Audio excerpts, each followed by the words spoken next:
Okay, so with that, Patrick Troughton is the second Doctor, and he will take over for. Or now he's. If you ever seen Patrick Troughton's as Doctor Who, he's got the a shaggy Beatles like haircut for him instead of the old man. Instead of the old man persona. But they originally put the old man to Sidney Newman put a stop and just try, mess him around, mess his clothing around, and just to make him look like a like a hobo or hippie type person. That was his words when in Troughton's first story. So he saw Troughton's first story and just went, you know what Doctor Who needs? Space hobo. Let's do this.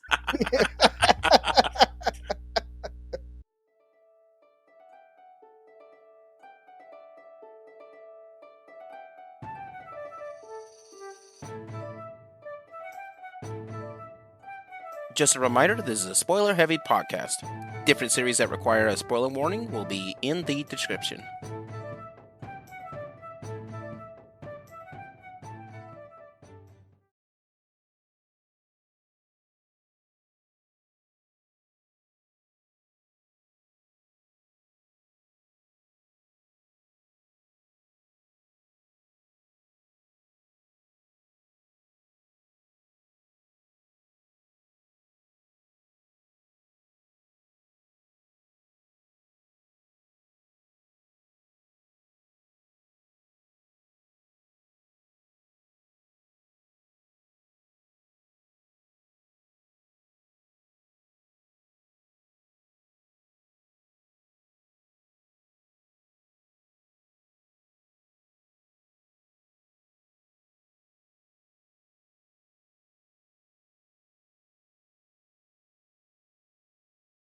Hi, everybody. Welcome to another episode of Gaming Theater Podcast. Today's episode is going to be a very special episode, and it's going to be about the regenerations and attitude styles of the Doctors from Doctor Who.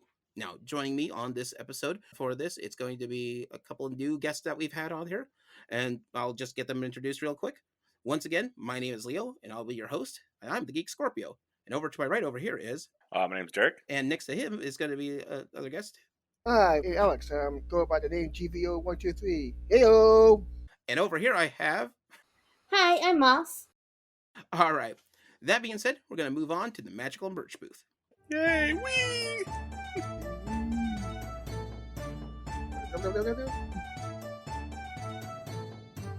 Here we are in the magical merch booth. Now, unlike our normal magical merch booth options for this, it's just really a quick update for everybody. For the month of January, Gaming Theater Podcast is going to go on hiatus for a bit before we get back to a couple of extra episodes on there. Outside of that, though, we'll be moving on to trucking. Now, we've got a big subject today, so I'm going to make this short, and we'll be getting on. But thank you, everybody, for joining us for the year of 2023 for that, and we'll see you again in 2024. That being said, let's get back to the show.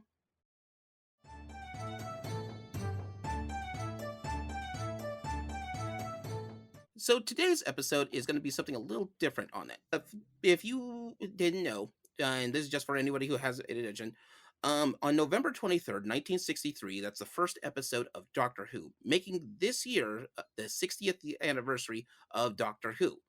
Now, Doctor Who is an interesting story take because it has a very unique storytelling device that really only exists in Doctor Who and nowhere else so far. There's other places that have tried to do something similar to that, but for the Doctors in Doctor Who, the main character, the Doctor, is a character that basically, whenever he passes away, will, as long as he has a chance, will regenerate and create himself into a new Doctor. And for that, it would be a new actor who's playing and portraying the Doctor from Doctor Who.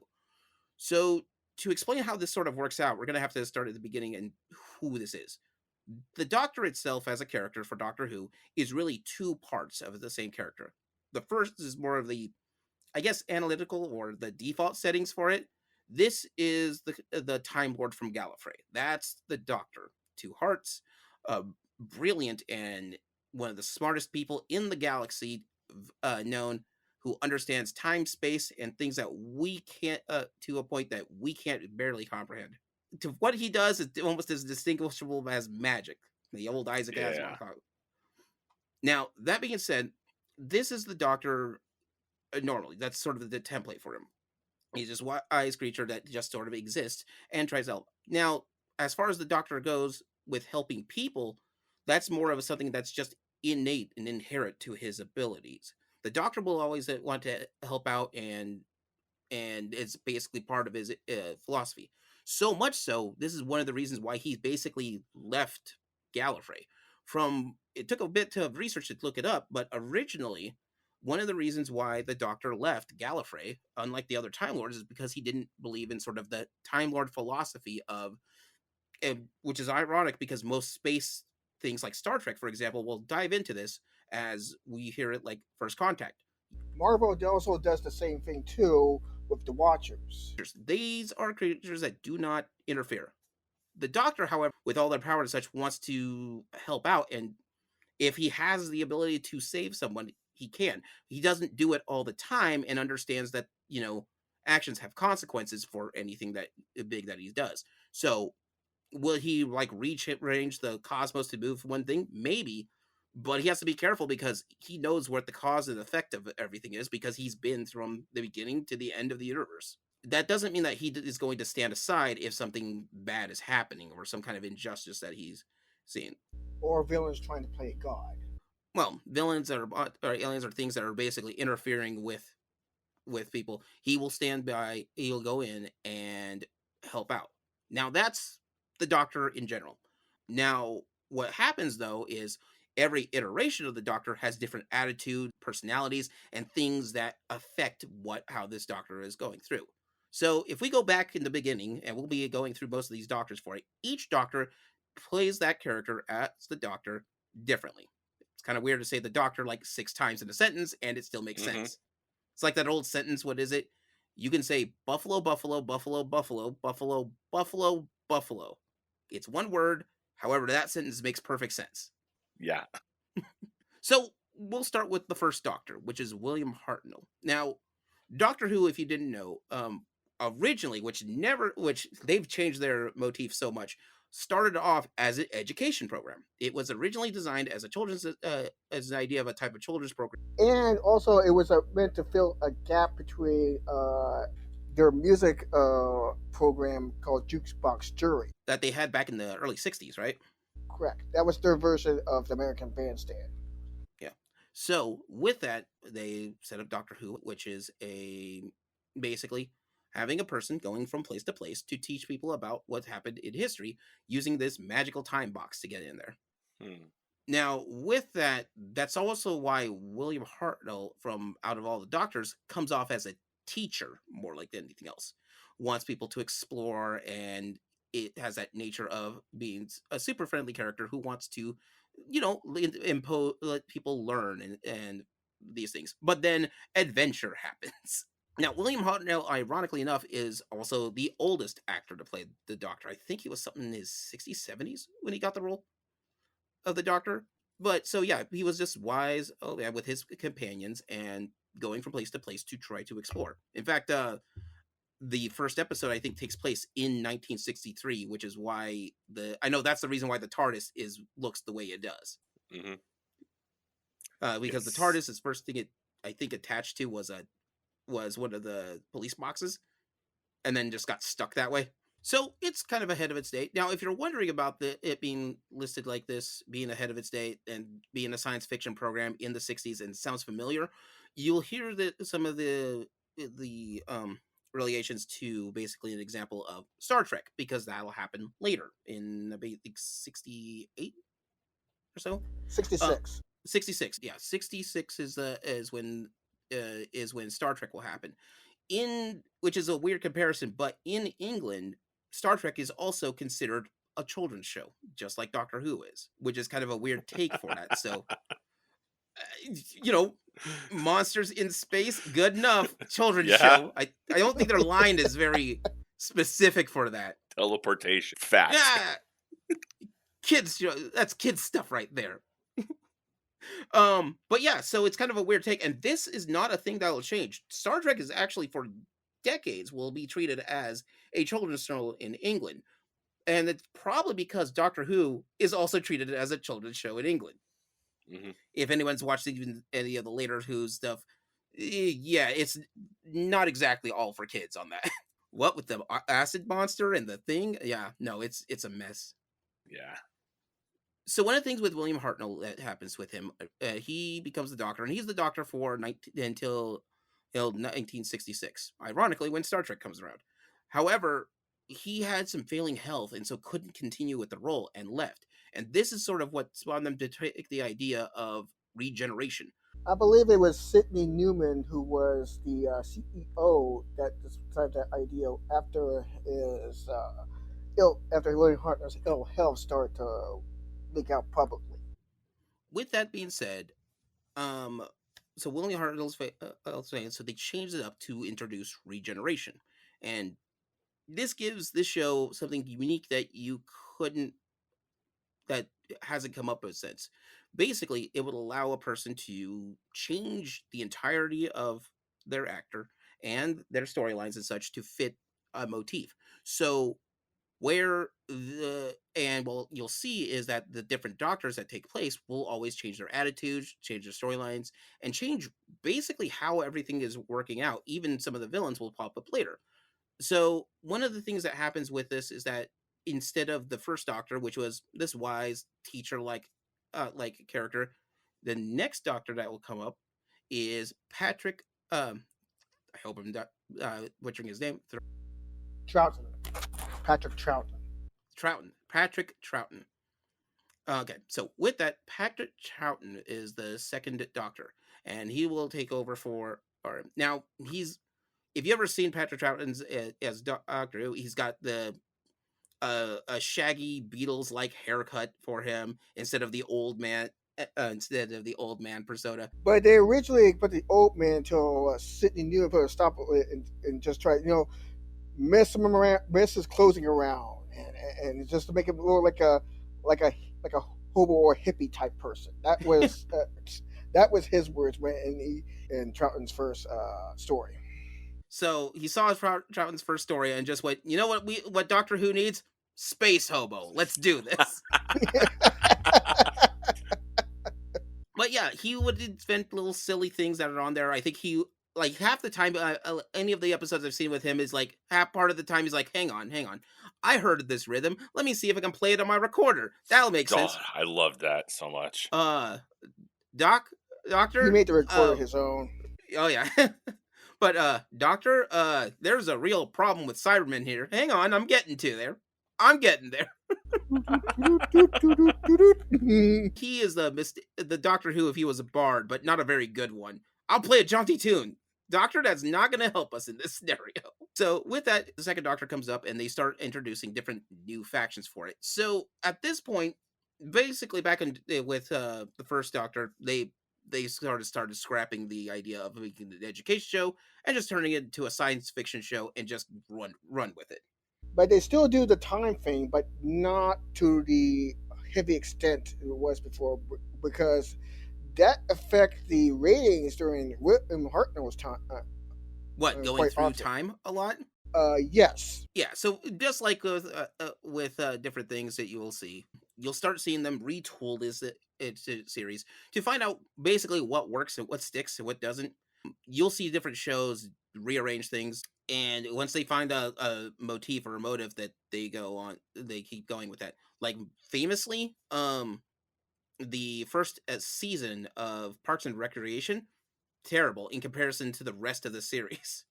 So, with that being said, we bump into a couple of new concepts on it. So, I don't remember. I think for the first Doctor, they still had the Cybermen, right, as a villain. It was a term they called Monster of the Week. Yeah, it's a Monster of the Week show. That's how it was originally. But we had things like Cybermen, like The Ice Warriors, and then the Yeti. is the Daleks at this time, or Yeah. the Daleks is a big, and they'll come. The Daleks are important to the storyline of the Doctor. We'll get to them in a bit, but just note that monsters and creatures that they have at the beginning will still keep appearing and reappearing as monsters later, and creatures that that the Doctor has to deal with as opposing forces for it. The Daleks is probably the most biggest one.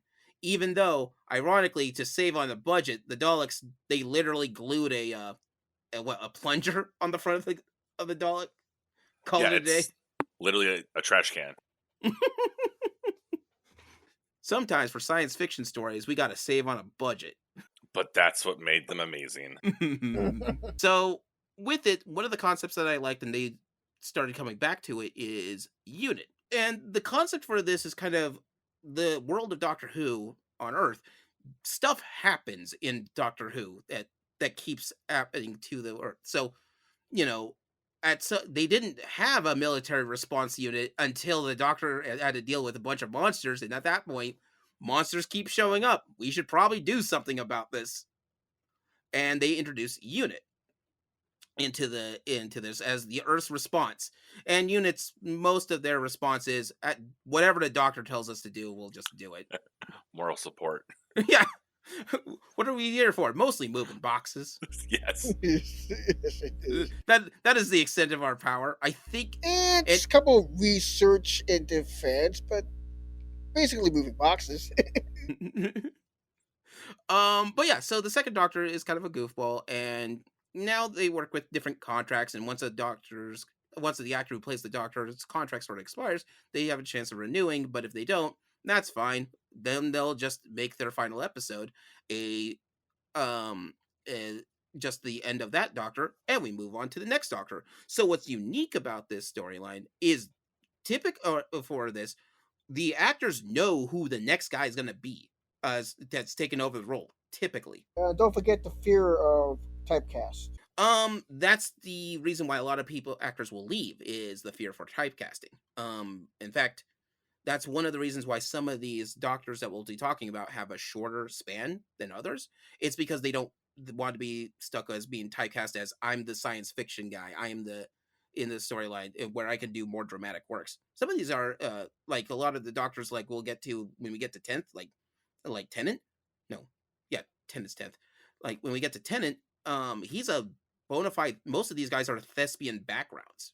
Oh yeah. From my understanding, that really helps out their thing for it. So with that, that's the second Doctor. Basically, things are silly for him. He's kind of a goofball, space hobo, as he's been described. Yes. So they go to the next Doctor, which is the third Doctor, which is John Pertwee. John Pertwee. Yeah, Yes. Pertwee's fun. Yes. John Pertwee sort of introduces a more action-oriented Doctor for the Doctor Who's. What's interesting is for John Petree's time when they started off, it's hard to say, but I personally I find it easier to get people who want to just, okay, I want to get started watching Doctor Who. Where do I but I'm not, it's too much canon for me to work with. And we'll get into an episode later about overloaded canons and such. There's a problem in the solution and things for it. So with this though, how do you get started? Well, the easiest way to get started is if you want to is if you think you have a bit of an interest, is to pick a Doctor and start at the first episode of that Doctor and run with it. Petree's interesting thing is because before him, all of the Doctor Who episodes were done in black and white, and now they move on to color, and as such, Yeah. he has a huge, Yay, color. crazy costume for that. Yes. Oh yes. The velvet. It was velvet everything. He had a cape. I mean, he had a big poofy hair. And thanks to a fun thing that you can find with a lot of these older Doctors from Doctor Who is that typically somewhere in their wardrobe or such, they'll have what looks like a question mark on there. Petrie, because of a particular episode that will pop up, has a tattoo of a question mark, of a snake tattoo, but it's a snake tattoo in the shape of a question mark. Because it's the Doctor Who pun that they love. That's just the thing with that. So with this, you would bump into the what will happen is that when you get to these Doctors, they changed it up. So one of the big storyline changes that they made was they locked the TARDIS. So with that, one of the big things that was changing around is that Gallifrey plays more of an important role. At this point, they are tired of having the Doctor running around and doing things because it's against their code of ethics.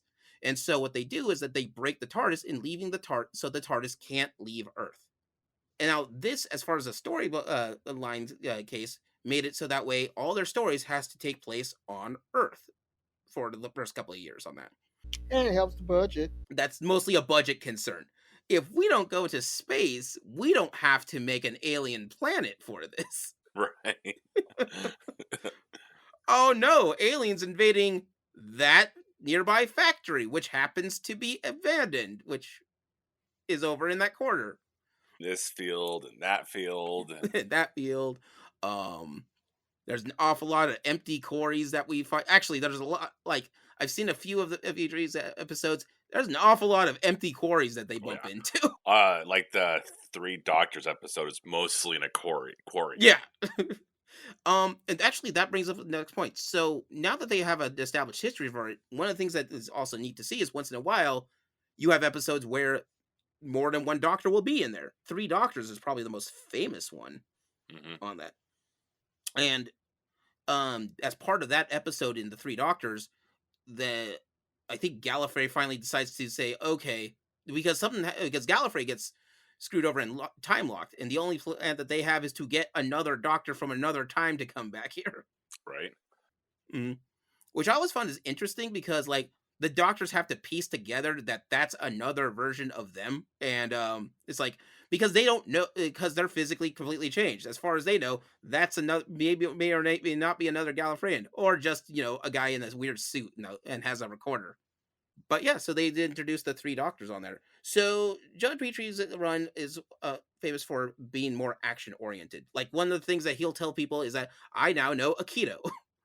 And also, I like to call this the day-to-day doctor because he has to have a regular job. Yep. Yes.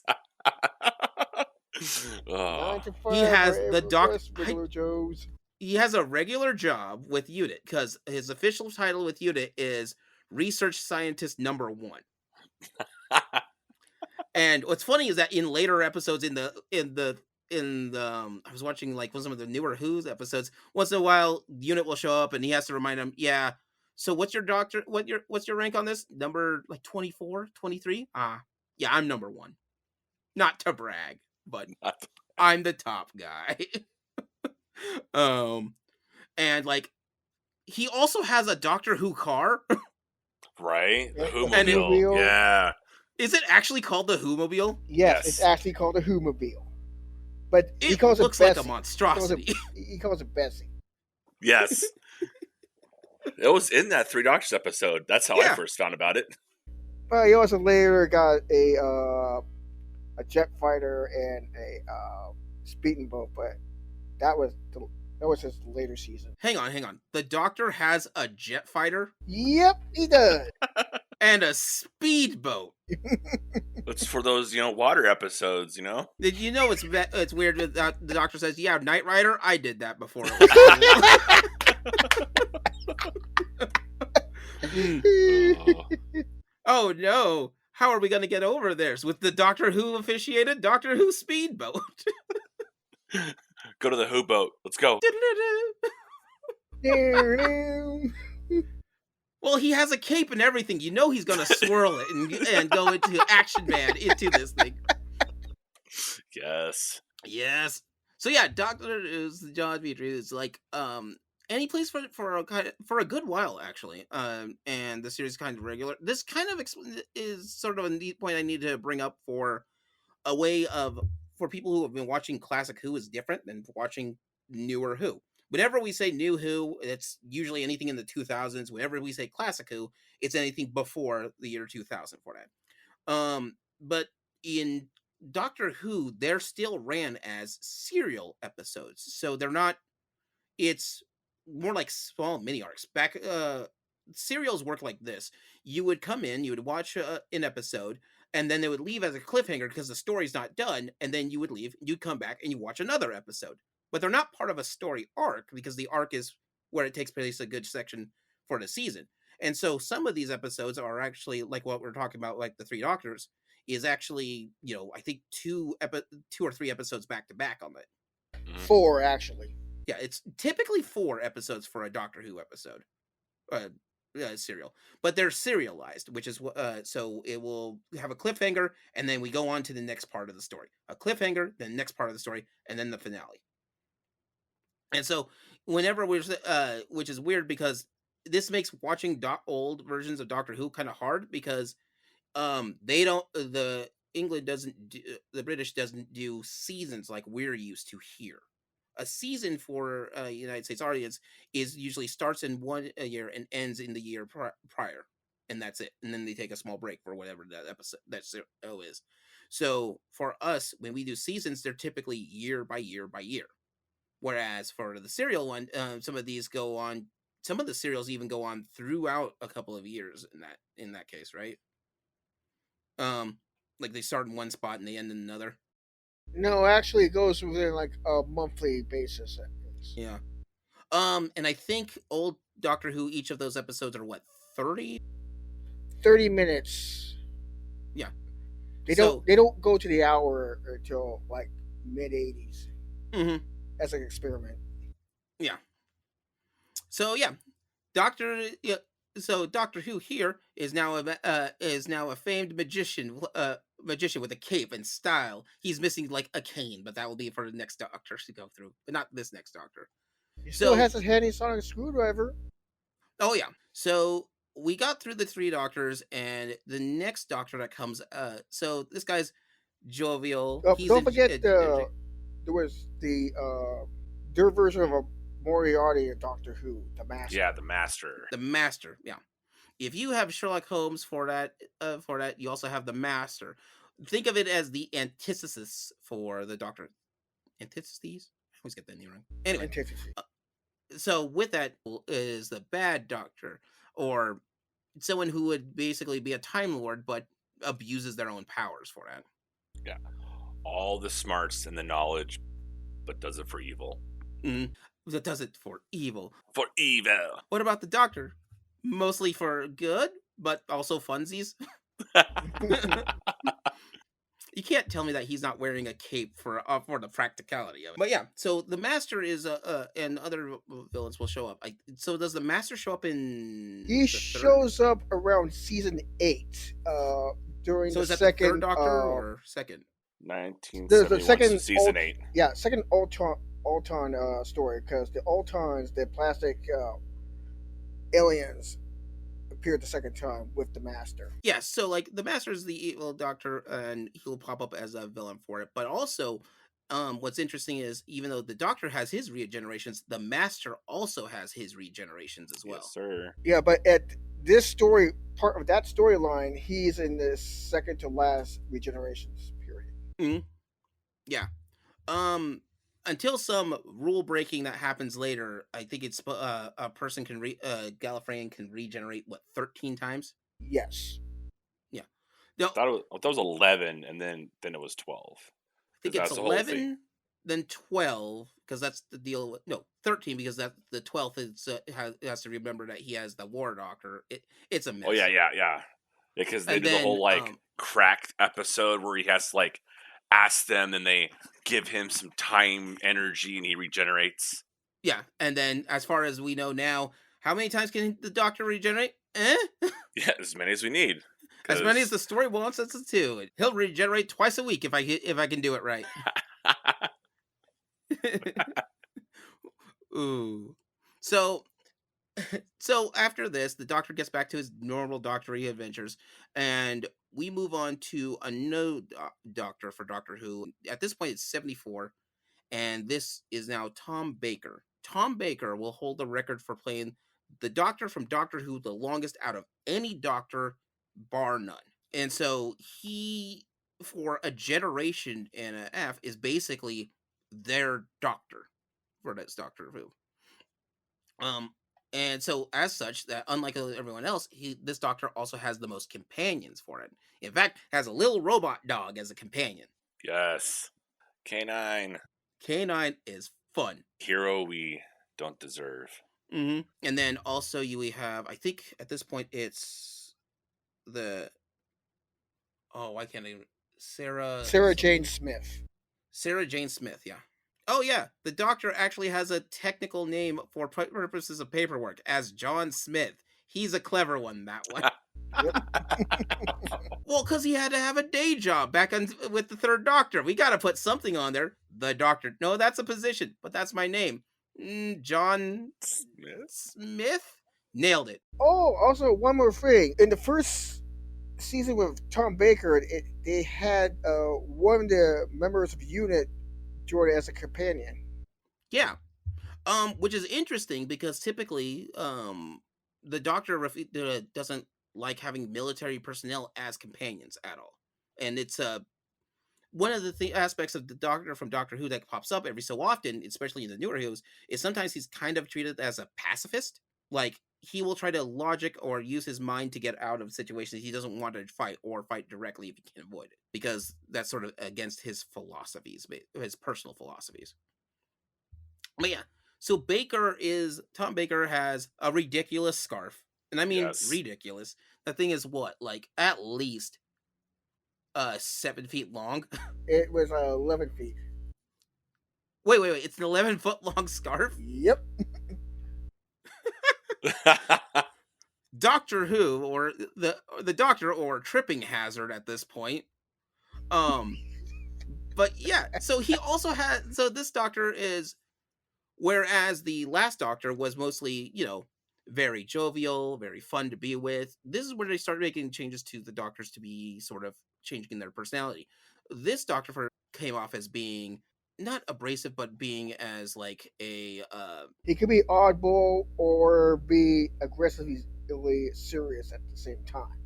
yeah, he can be one of the roughest of the Doctors that are out there, but at the same time, he is also very melancholy. He kind of is like midlife crisis Doctor sometimes, which is weird because there's going to be more than one midlife crisis Doctor Who. Yes. Yes. But for Baker, yeah, it's always he's at this point, um, it's roughly give or take about 100 years for every Doctor's incarnation for it. So at this point, he's 400 or 500 years old, and he's like, man, 700 actually. at this point, he's 600. 700. Crazy Doctor Who math. So he's about 700 years, and he's like, man, I have seen it all. There is nothing that can surprise me. What about these monsters over here? All right, that's a surprise. I guess I should deal with this. Um, but yeah, so the Doctor in this case will be somber and brooding because, well, he's kind of seen it all, and sometimes he would be adventurous and jovial, really excited to see something new, and he's just both friendly and bitter at the same time, which is kind of a neat combination. But Tom Baker will play Doctor Who up until from what is it, from 1974 all the way to 81, and so I think it's 7 8 years as a Doctor. 7. But yeah, so this is simple thinking Tom Baker stopped being the Doctor for Doctor Who. Now, Tom Baker's Doctor is kind of interesting because he's gotten the most time for it, so you see him sort of grow and change and relax. I personally love the fact that his game plan for stopping the Daleks usually is find stairs. Yes. And so because apparently the Daleks never, as great and superior of a race as they are, never figured out how to get those things above stairs. And I'm aware that that's a production thing, but I love the fact that they make it as an in joke as well. At first, they At first. solve it later. They figured it out. What happened? We figured out special effects budget. Yes, more money. More money was thrown at this, and that's helped to solve this problem. Um, But yeah, the Doctors had to deal with the Master, the Cybermen, the Daleks. Basically, every who's who of Doctor Who's villains would show up against Tom Baker more often than anyone else, unless they're a whole new monster that's being created for the show. Monster of But the week. Monster of the Week, as it is. I've watched a couple of Baker's episodes. They're pretty fun, and it's kind of nice to have a kind of a status quo hero for you on this. Mm-hmm. But that is sort of the take on that for it. Now with that, I think that's all I've really got. Unfortunately, as far as old Who, I've had to skip around some of the episodes for it, but I've watched a few episodes of each of these Doctors. Baker is definitely an interesting one. It's really fun to watch an episode where, in order to escape a castle, he has to get his robot dog Canine to float to the castle and such. Because Doctor Who is weird that way. Mm-hmm. But yeah, so he has a signature scarf and hat, and and you will see that scarf and hat drop its whip because of how much time he's been as Doctor Who. That is more iconic than any of the other Doctor's stuff, including McCoy's, which will have literally question mark arcs all over the place in his Oh outfit. yeah. All right, so moving on from Tom Baker, they will end up having the next Doctor to be Peter Davison. Peter Davison will be the Doctor from 1982 to 1984. So yeah, so with the fifth Doctor, we bump into an interesting thing where basically instead of the fourth Doctor, who was prone to righteous anger, fury, and at times brooding at times, this one is happy-go-lucky, really wants to stop and help people out with whatever problems that they have. You know, basically, your friendly next door neighbor Doctor. So yeah, also dresses really weird. It's got a polo shirt, or no, he dresses it in a cricket outfit Yeah. with a and celery for lapel. mhm, celery on his lapel, and he just loves. He's like, I'm gonna help out everybody with their thing. So some of these adventures seem to slow down, unfortunately, because he's busy trying to take care of something. And this is the doctor I pretty much watched mostly 2/3 of this of his tenure. Hmm. So outside of his vibrant clothes, he's pretty much a super nice guy, Doctor, isn't he? Pretty much. Sometimes he now I do know I've saw in some of his episodes he can get really overly dramatic sometimes, like almost to I need a fainting couch kind of drama that slips together. Oh no! But what will I do about the children? But yeah, he's at so you instead of being this brutal melancholic type thing, he's just energetic and helpful and like, hey buddy, I'm gonna go help out around here. And that's sort of what happened to the fifth Doctor. Kind of tame in comparison to all the other doctors, but when you're at the fifth Doctor at this point, being tame is the new guy, is the exciting one. Yep. It's just weird to say all that. So if he was the tame one, and just an adventurous, lovable goof, when he moves on to the next Doctor, the sixth Doctor, this is Colin Baker, and he runs the Doctor from 1984 to 1986. Colin Baker's Doctor, on the other hand, is completely the opposite. Like they wanted this sense of chaos constantly being a thing with this Doctor, so much so he has the most complicated outfit I have seen in any Doctor Who. His jacket alone is something like 10 or 11 different fabrics. 25 layers. Is it 25 layers of fabrics to make that costume? Yep. He is a nightmare for cosplayers. If you find anyone who decides to cosplay as the sixth Doctor, salute With them. some leftovers from the fifth closing wardrobe. But Plaid frock coat. It is a mess. oh yeah, also I forgot to mention the collar sleeves that had the question marks Mhm. where the fifth Doctor wears. It's actually started with Tom Baker in his last season. Oh, is that There's what question caused it? marks. Yeah, the question marks in his collar sleeve. Oh, yeah, yeah. He has a slit on his collars. He has the the two question marks on there. But no, his chaotic coat is a monstrosity unto itself. And also he has a love for cats too. Oh yeah, this is the Doctor that loves cats. Um, Interestingly enough, though, this Doctor decides out of every of the Doctors, he has a superiority complex for himself, and so like this Doctor just honestly thinks that he's better than everyone else because he's the smartest thing in the universe.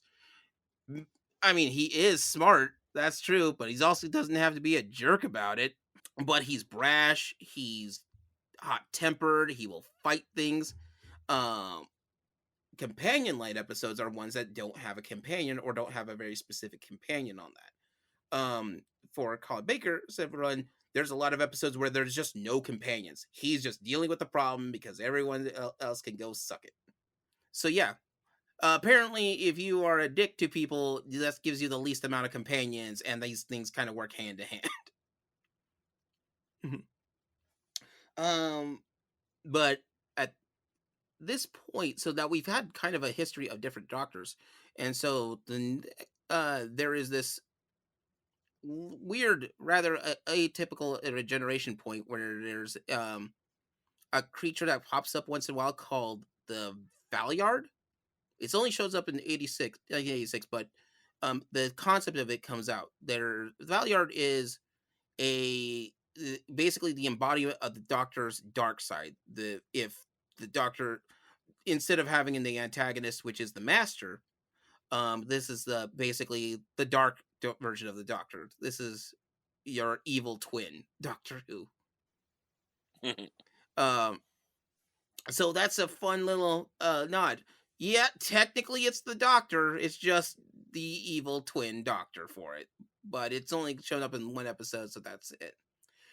So at this point, we're going to go to we're moving on to the last Doctor, sort of the last Doctor before we start getting into New Who, which is the seventh Doctor, Sylvester McCoy, from 87 to 89.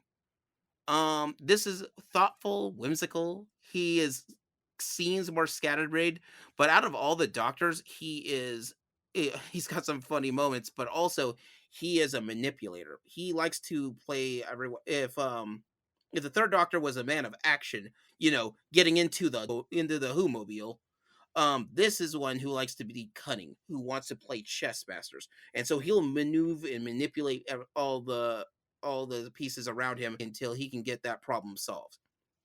And so he masterfully manipulates the situation to do his outcome. Um, Part of that was because of Sylvester McCoy. He wasn't a very athletic actor, so didn't want him to move around very much. If you've watched any of the New Who stuff, most of the concept of running is a thing that you need to do as a doctor and a Right. companion. Lots of cardio. You do cardio. You stretch it out, do your cardio, ready to rock and roll. But he manipulates everyone and can now if as Alex said before, as a tradition they kept a question mark on the lapel because of Tom Baker started that, and then there's always a question mark somewhere in the Doctor Who outfit. In the seventh Doctor, he is wearing a just to not be obvious about it. He has an umbrella that he uses like a cane that's shaped with a question mark. No subtlety right there, and a jacket covered to the brim with And question a marks. shirt with a bunch of question Yep, marks. yep, question marks everywhere. Put it all over the outfit. But yeah, this kind of goes with his personality, where he's whimsical and fun and Oh, charismatic. also, I forgot something. He also wears bowling shoes. Not all of the Doctor Who's doctors wear practical clothing. It's just a thing. I'm the Doctor. I'm going to wear bowling shoes now. Fine, I guess. If I have to do as much running as Doctor Who, I am investing in running shoes. That's just the thing on that. I don't care how cool I look in these in spats. I am wearing these running shoes. Okay, so McCoy's had the notation of being basically the last Doctor for Doctor Who for a while. So, due to some internal politics and the politicking and the budget, and specifically one of the CEOs of BBC, Michael yeah, Gray. Michael Gray, the CEO of BBC, personally just did not like Doctor Who and was finding a way to get him off the air. But yeah, so due to those internal politics, Doctor Who quit as a series. They didn't say quit. They said so hiatus. Yeah, sure. A 10-year hiatus. We'll go with that. It's a hiatus. But hiatus it was. So Doctor Who at this point has been going on for roughly from 60s to the 80s. So it's still and About 26 years. yeah. So with this, the big issue that we bump into on the late 80s, we're going to have to explain something that interesting fact that happened in the 70s. In the 1970s, a little movie came out. You might have heard of it, called Star Wars. Dun, dun, dun. Now, what Star Wars did, which is important, which is a milestone in science fiction, is making science fiction profitable. So that's the thing with science fiction. It's kind of an expensive type of TV show or movie to make. On this, because of that gap with science fiction, in the 80s, people had been thirsty and going to lengths to get their own science fiction series coming in there. Now, what ends up happening is a big thing, and because of that, Star Trek becomes was also on its hiatus for a while from the after the 60s and throughout most of the 70s. But in the 80s, people were wanting to get Star Trek back on the air, and so it comes back on the air. And so you start getting this nostalgia feel for for science fiction to come back. And since Doctor Who is as a series is still a pretty good IP and a hot commodity, there was an attempt to make Doctor Who move over to the United States as an American produced show. Now, to do so, they wanted to release a pilot as a concept for this. And so they did the pilot, which was a movie that they made for. So with that, they did this pilot for Doctor Who, and this is Paul McGann's turn as Doctor Who. So he will have the shortest amount of time as the Doctor until there's new episodes with him in it. But he gets to play Doctor Who for one film in 1996. And it's mostly triggered to set up new interest for that. This is actually the first time I personally would have seen Doctor Who is that movie. It was all right. Wasn't really anything to talk about. It's fine, I guess. we're all fine. We're all fine. Yeah. Oh, fine. I honestly think the biggest problem with that is that they had writers that from Doctor Who wrote from old Doctor Who episodes. Why that's a problem with that is they were in Doctor Who's continuity still stays solid, so they make references to stuff that happened in the past that's affecting it now. So that being a problem, if it's me, trying to little tiny kid trying to watch Doctor Who, not understanding what the Master is, still trying to figure out what the Doctor is. The first thing I get to see is the regeneration process. I don't know what that's about. He was that guy, now he's this guy. What's happening here? And you'll see it in newer Who episodes. Like, there's an episode dedicated to when they first start being the new Doctor for themselves and have that transition period. And which honestly you need, because you've just switched not only the actor but your motif, your themes, and the attitudes of what's going on with the story at that point. So this kind of experiment failed. I feel bad for McGann because from what I understand, he's actually a really good Doctor for Doctor Who. He just only had the one shot and it was done. So in this, we bump into, this is the line of where we get into New Who. I think Stephen Moffat is the lead producer who started working on wanting to get Doctor Who back. Moffat didn't show until at least the second season of David Tennant's tenure. Okay, so that's it was Russell T Davies. Okay, so Russell T Davies actually pushed it and managed to get Doctor Who interest back to making Doctor Who, and this is where we bump into the Ninth Doctor. Now, here, before we start with the Ninth Doctor, Eccleston, let's go back a bit. In Doctor Who's canon, they wrote it in so that way, after McGann's time as Doctor Who, he leaves. And this is where we get into a very important moment in the Doctor's life cycle called the Time War.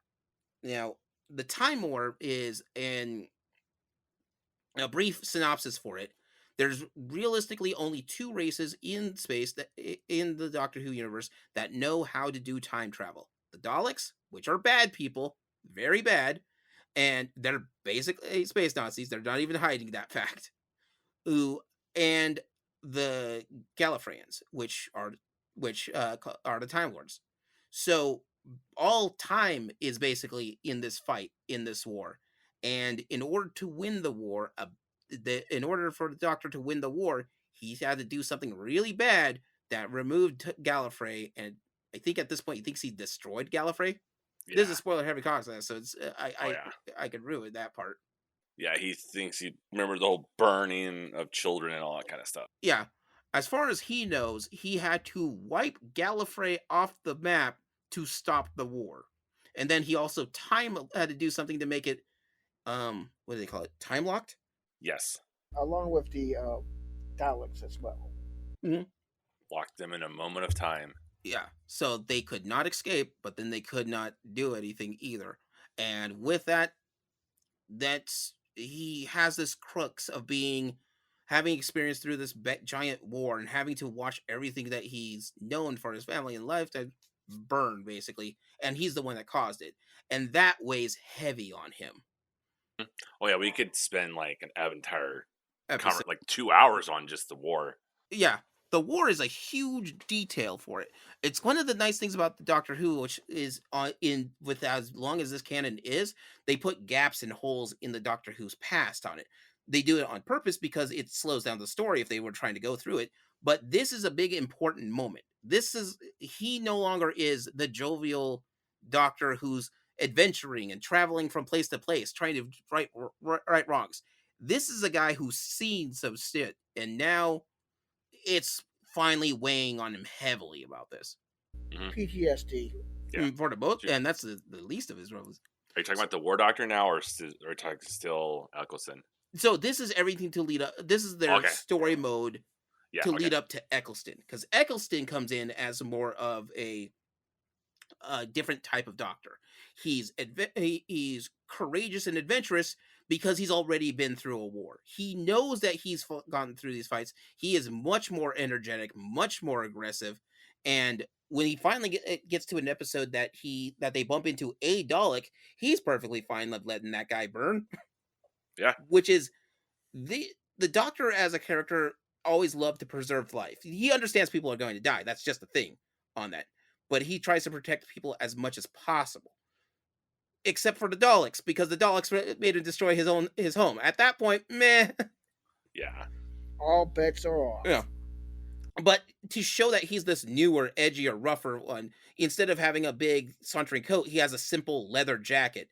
And it's I think one of the for Eccleston is a pair of jeans and a t-shirt. He's ready to go at Hmm. any moment. There's not a lot of fluff to his costuming. A funny point about the Ninth Doctor's costume. Mhm. It's actually what Colin Baker had requested Mhm. to be as his costume, and then he got the craziest costume on the entire show. So he was really mad when the Ninth Doctor showed up wearing his costume. Actually, it was John Nathan Turner's idea because of his days of clubbing. The clubbing Doctor. The clubbing Doctor. Look, I like to wear these kind of slick black shoes. Why? I can easy to run, but also if I have to go on a night at a night and clubbing, now's the time to do this.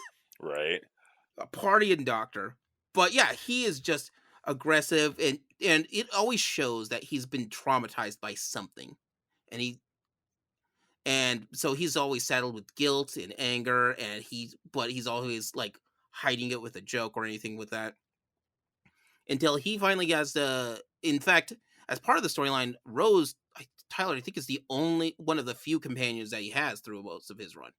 Now, Eccleston, just like some of the older Doctors, didn't want to be typecast, and one of the things that he did was he made it in his contract that he was going to be for one season as the Doctor, and that was it. Like also that clause was he just leaves the show quietly, not disturbing the concept of the director and the media.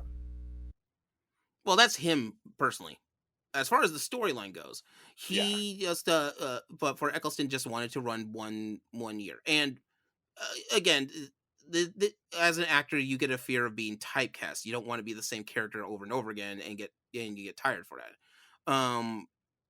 If you can and avoid it. But then also as an actor, sometimes you're really really good at what you do and it pays the bills for that. So that being said, we bump into because he only had 1 year for his contract. They literally had to move on to the next. So they were had to prep, get ready to get the next Doctor ready, and this is where we have probably the most famous, or at least the most popular of all the Doctors, David Tennant. David Tennant is an amazing actor for the Doctor, and I feel bad for him and great for him because some of the best episodes of Doctor Who is in Tennant's run. Also, some of Hmm. the worst Oh episodes of yeah. Doctor Who is in Tennant's run.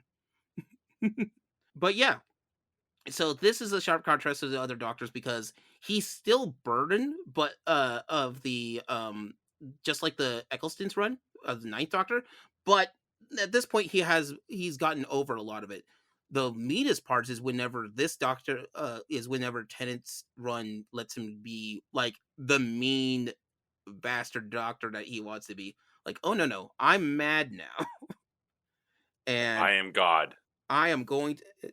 Yeah, you do not know what you have decided to mess with today, sir.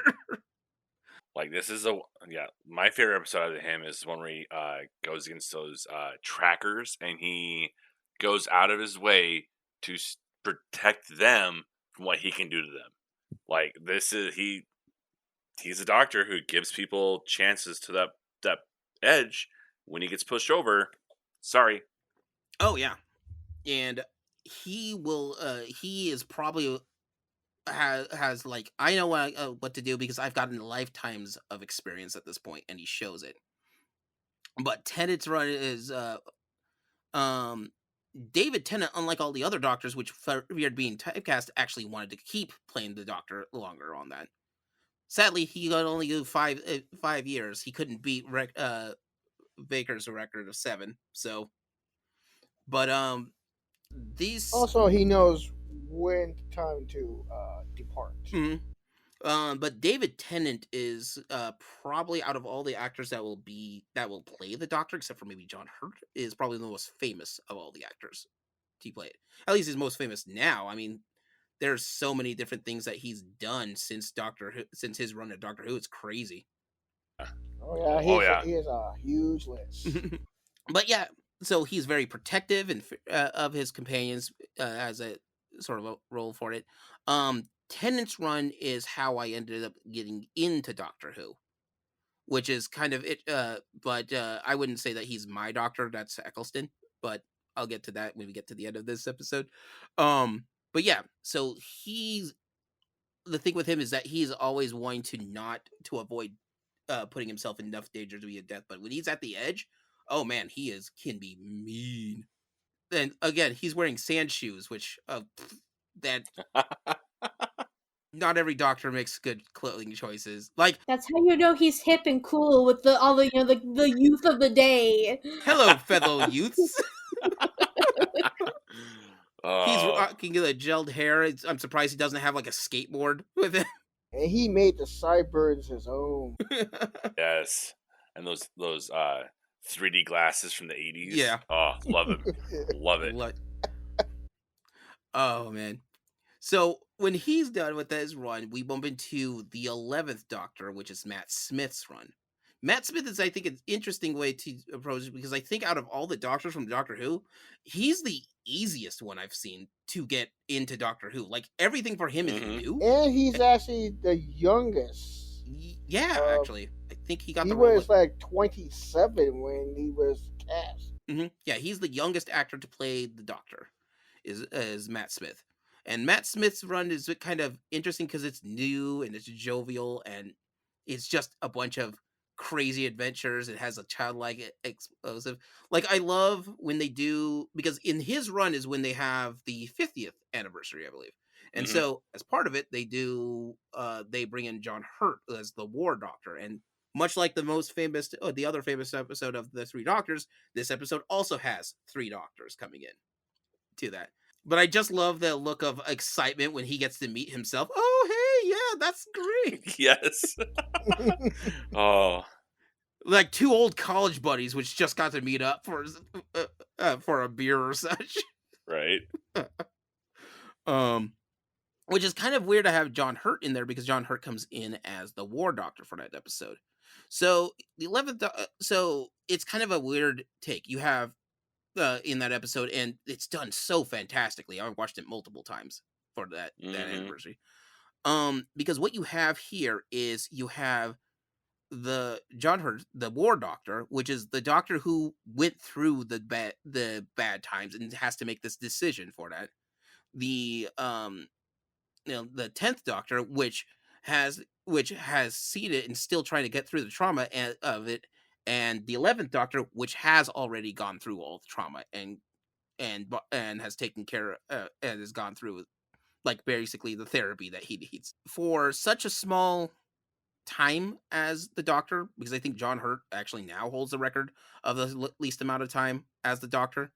Because sometimes you'll get flashback episodes and they ask McGann to come in and get his take on this. He's more famous for the audio dramas that they have for Doctor Who, where the Ninth Doctor shows up more often than anything else. But for John Hurt's small time as the War Doctor, an amazing run, and I love it because he's bitter at everything for this. He just has the John Hurt mentality. That's just Yeah. how he is. And not telling that sonic screwdrivers are not weapons. That was the best. That was the best part. Is that Why are you holding them like what? Water pistols? It's a screwdriver. right? What are you gonna do? Assemble a cabinet at them? Best line. Oh, my personal favorite thing on that one. It's how do you beat the Dr. Sonic screwdriver? You have to make something so old and so primitive that it never works right. So after the War Doctor, and so he solving the problem with Gallifrey, which I think they took an interesting storyline for it. Like Gallifrey is saved, but the Doctor doesn't know that the Gallifrey is saved because part of the thing is being that close to in order to save Gallifrey, he has to call all the Doctors to have a TARDIS on there to work on the same formula to get enough power to stop time and move Gallifrey out of the way. But by doing so and having too many of him in the same time spot, it screws with his mind, so he doesn't remember that he actually fixed the problem, which is kind of rough when you think about it. Yep, I saved the day. But I'll never remember that I saved the day. Right. I have all this trauma. You technically don't need it, but it's a thing that happens. Timey-wimey stuff. Timey-wimey stuff. Oh, man. So after the War Doctor and that event, they start moving. Matt Smith starts ending his run for it, and which Matt Smith I always loved because he's like, fezzes are going to be cool. Fezzes are cool. He seems like that your little brother who wants to do something that's cool and wants to impress you, but he's not. Mm-hmm. What are you doing with a Stenson hat? Stensons are cool. You can't tell me that they're not cool. I love the way they introduced the Fez. The showrunners had a plan to immediately kill the Fez as soon as they gave it to him. Because they had said, they're like, we're going to give him a Fez. And everyone else was like, no, that's an awful idea. He will never take the Fez off. He's going to live in that Fez. He's going to sleep in that Fez. Like, he's going to wear it the rest of the show. It's like, don't worry. As soon as we give him the Fez, we will destroy the Fez. That's some of the best work he's done is with that Fez. Oh, yeah. The Fez is the best thing for him. Bow ties are cool. He can have the bow tie and keep the bow tie, but no, the Fez has to die. The Fez has to go.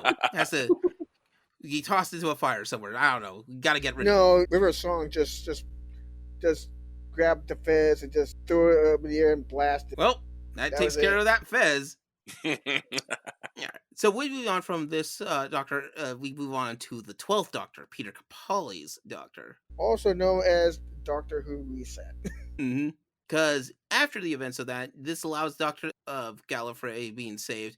One of the things they do is that they mess with the Doctor's thing. So now he can regenerate basically as many times as he wants to. We don't have a limiter anymore, but just him, as far as I know. But then others might show up. Like the Master will keep coming back up, which I found it weird. I think in Tennant's run, the Master's only there for like 2 episodes and then gone again. Whereas in Baker's run, Master is like every couple of us. For your stories, we got the Master coming back again. Just won't go down. Well, do you go down? No. But yeah, so Peter Capaldi's run for it, which I love at the same time, as this is the bitter old man of Doctor Who. Oh, yeah. He is the Doctor who just is angry at he would most likely be the doctor who's going to yell out, "Hey, you kids, get off my lawn!"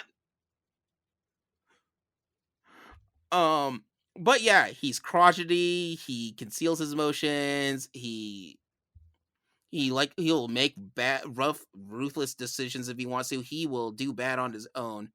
He is the kind of doctor who will just basically, yeah, go away. Fine, I'll save your planet if you go away and don't call me again. Right. But he's also reserved. When he has a companion, like Clara was a big companion for him, he wants to protect that person. He wants to protect the companion.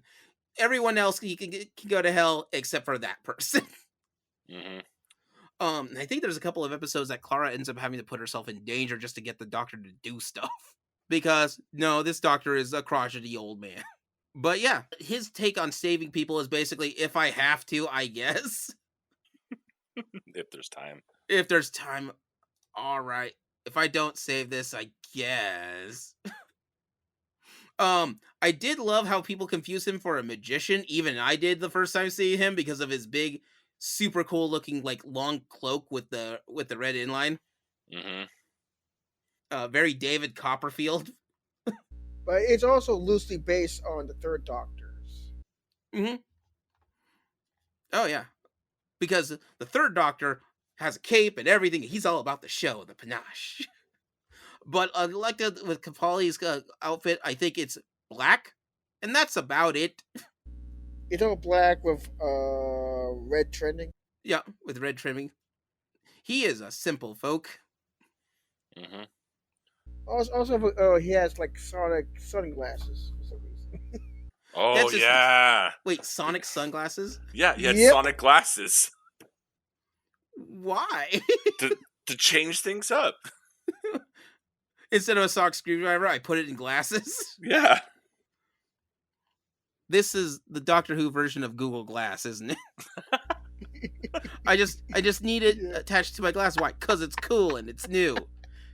Because as Moss puts it, I'm hip with the kids. That's how this is how I play this.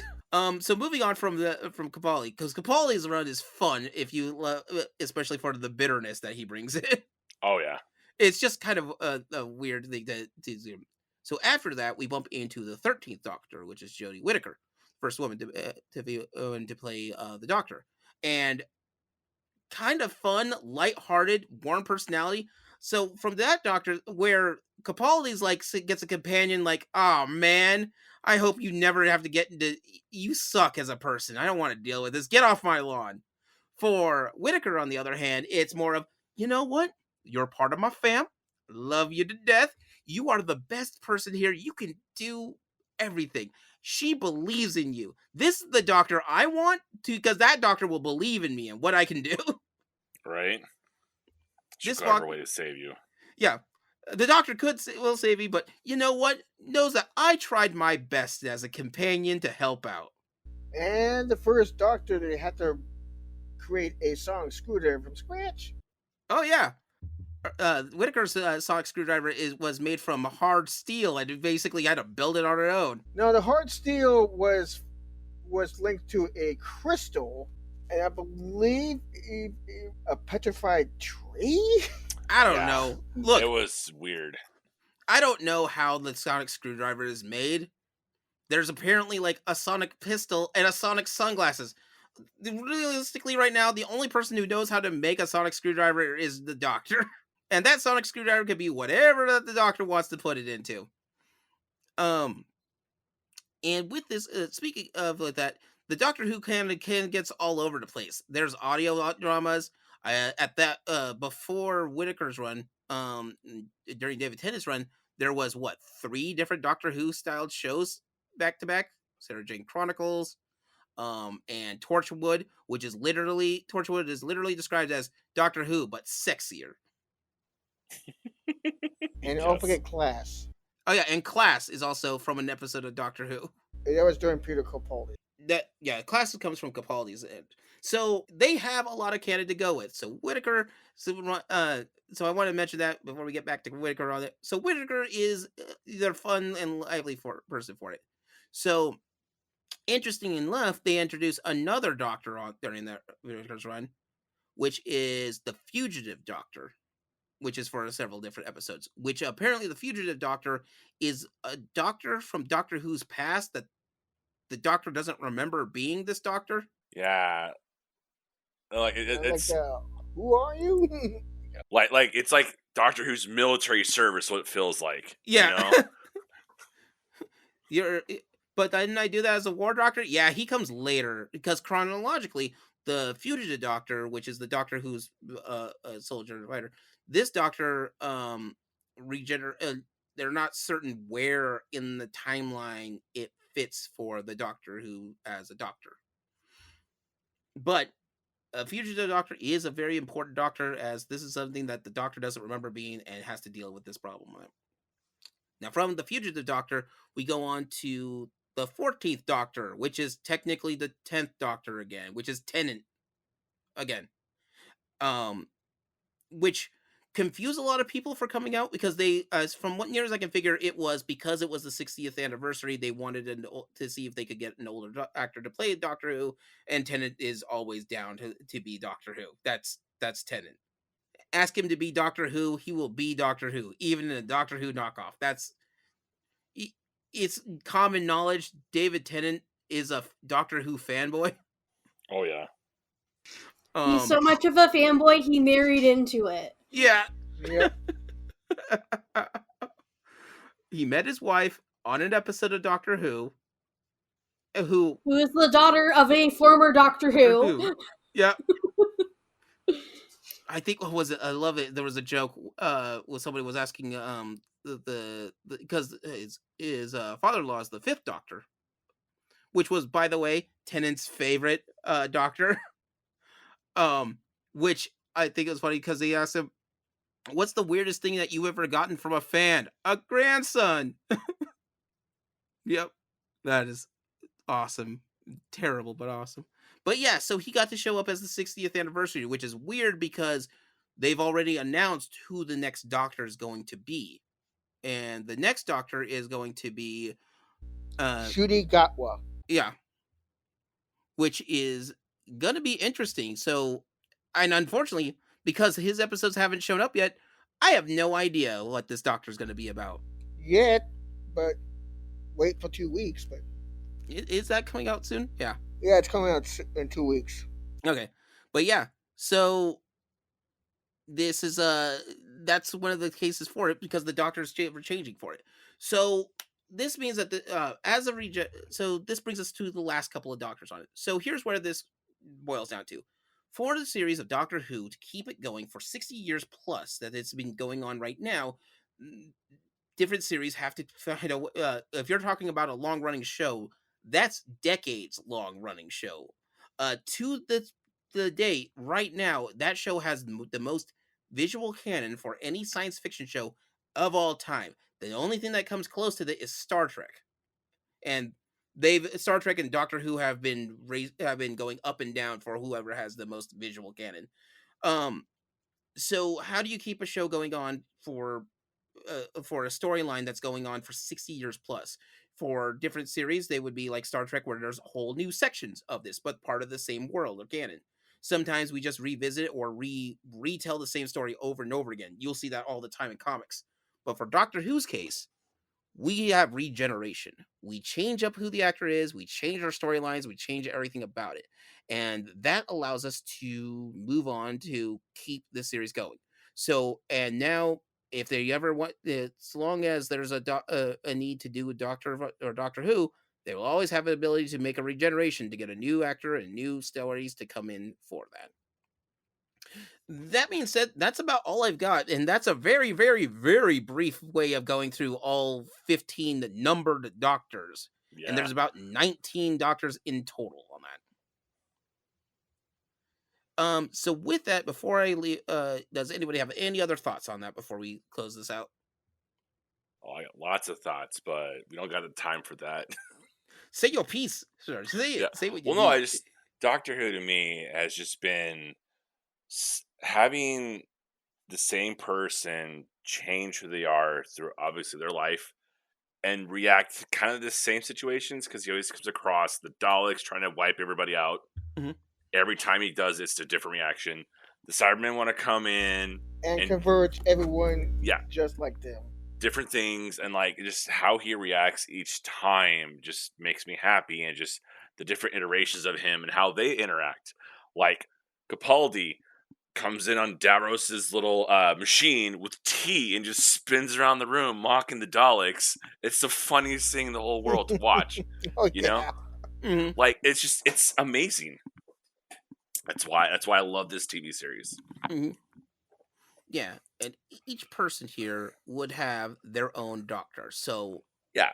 with that, before I close out, um, how about you say who's the? How about everybody lets us know who was the first doctor you went with, and then who your doctor is. For me, the first doctor I got was McGann, the during the 1996 special for Doctor Who. Didn't understand it as a kid when I watched it, but I still watched it. Thought, all right, this is something or not. But it wasn't until the ninth Doctor, Eccleston. That's my doctor. That's the one that got me hooked to the series entirely, and that's the one I stuck with. Tennant's fine, but the one doctor is probably going to be Eccleston. What about you, Derek? Well, my first time watching it was the Three Doctors episode, so it's kind of hard to say. But I would say the third Doctor was my first one I watched. Uh, but you're making this hard on me, man, because I love Capaldi so much because just the way he reacts to people, it's so hilarious. But I honestly, the one who keeps bringing me back is Matt Smith. Just his whimsical, like we talked about, the bow tie, the fez. Brought my favorite enemy, the silence. Like that's just hands down the best thing ever. And yeah, that's all I can say. All right. What about you, Alex? Um, for, for me, thanks to you introducing 9 and 10, because I just missed 8 because again I didn't know what was the show about at the time. So 9 and 10 were my favorites, and then I went back for the classics. So currently for the classic Who, it's 5. Okay. And boss, what about you? Uh, 9 is the first one I watched, so he's probably my doctor. The line that really got me hooked on the show was just this once, everyone lives. That's what like really got me Oh hooked on it. I'm yeah, like, Yes. okay, the Doctor I'm in. Dances Like, I'm episode. obsessed. Yes. Um, but yeah, I'm always torn between Matt Smith and Jodie Whittaker because it's always. I had an argument with a friend the other day about this actually. Of if they were like in the world of Pokemon, like who would have the harder time picking their starter Pokemon? Oh yeah. And we decided that Matt Smith would take 3 hours to play with all of them, and would finally leave. He would eventually just leave with none of them because he wouldn't be able to decide. But Jody, on the other hand, would spend 3 hours playing with them and would just take them all home instead. Yes. Yes. But you can only have one. No. No, they're all mine now. Goodbye. She'd be like, "What is that?" and just run. Oh no. Oh man. And Tenet would want to be the popular one, so Tenet would go, but the oddball out, so we get the Pikachu. Yeah. Oh. But yeah, that's about all I got as far as the doctors for Doctor Who and their regeneration cycles for it. Doctor Who's an amazing show, and if anybody who's gotten anywhere in science fiction should at least check out an episode or two. Maybe you'll want to check out the more serialized or sort of classy, wacky adventures of the old Who, something more dramatic or adventurous as the new Who, or as Derek points out, if you want something that's kind of hilarious, Capaldi. If you want some kind of old bitter man as your doctor, but there's if you're going to start with a doctor, then it helps to go right about like the episode after they regenerate or such, because that regeneration process is kind of you will always see that in an episode as sort of a feeling of change on that. So before I let us go, I think that's it. Anybody else have any last moments about regenerations? I'm Oh, I good. think you. All right. Said it all. Okay. That being said, this is Gaming Theater Podcast logging out. Bye, everybody. Bye. Bye. Bye.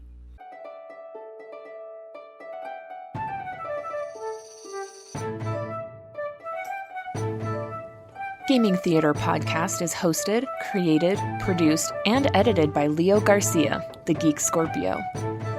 Our music is A Drinking Game. Stock media provided by Stormwave Audio /Pond5. Our cover art is by Adam Parker. You can find him at ParkerGFX on Twitter. If you want to send us some money to help with these episodes, you can do so at patreon.com/gamingtheaterpresents. Want to send support that doesn't hit your wallet?